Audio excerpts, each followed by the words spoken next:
Jessica had always found the sprawling aisles of Martin's supermarket a bit eerie after dark. The buzz of the overhead fluorescent lights, the sporadic beep of the cash registers, and the low hum of the electric fans suspended from the high ceiling created an uncanny symphony that seemed almost otherworldly. Tonight, as she clocked in for the late shift, the store was shrouded in a tense silence, punctuated only by the distant sound of a moving cart. "Late night restocking, Jess?" asked Mark, one of her co-workers, as he emerged from the shadowy depths of aisle 7, pushing a heavily laden cart. "Yeah, looks like it," she replied, forcing a smile. The store was almost deserted, save for a few last-minute customers wandering the aisles. As the night wore on, the atmosphere grew increasingly oppressive. Jessica felt a creeping sense of unease, as if the supermarket itself was alive and watching her. At exactly 10 p.m., the announcement came over the PA system, signaling the store's closing. Jessica and Mark began the routine process of shutting down, turning off the cash registers, and guiding the last few customers to the exit. As the main lights dimmed, leaving only the night lights on, Jessica thought she heard a faint, almost imperceptible whisper coming from the direction of the toy aisle. "Did you hear that?" she asked Mark, who was locking the front doors. "Hear what?" he replied, looking puzzled. "Never mind," Jessica said, shaking her head. It must have been her imagination. As they split up to finish their closing duties, Jessica made her way to the back of the store to check the restrooms. As she approached, the door to the women's toilet creaked open by itself. A chill ran down her spine. Taking a deep breath, she pushed the door open and flicked on the light. The room was empty. Just as she was about to leave, a voice echoed from one of the stalls. "Help me."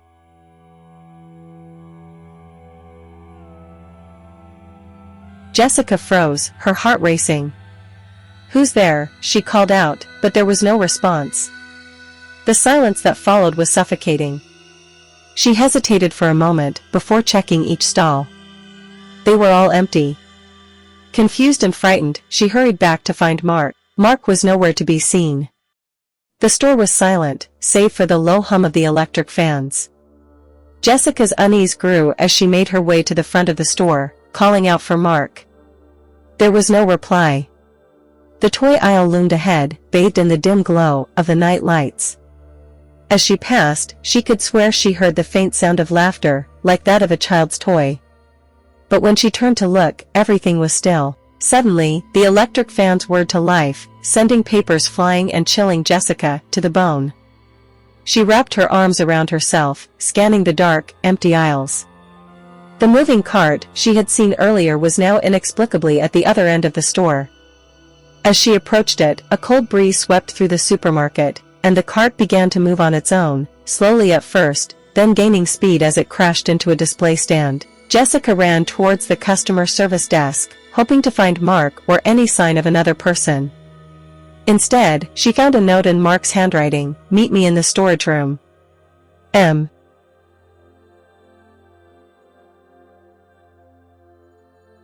Heart pounding, Jessica made her way to the storage room, her steps echoing in the silent supermarket. The door was ajar, light spilling out into the dark corridor.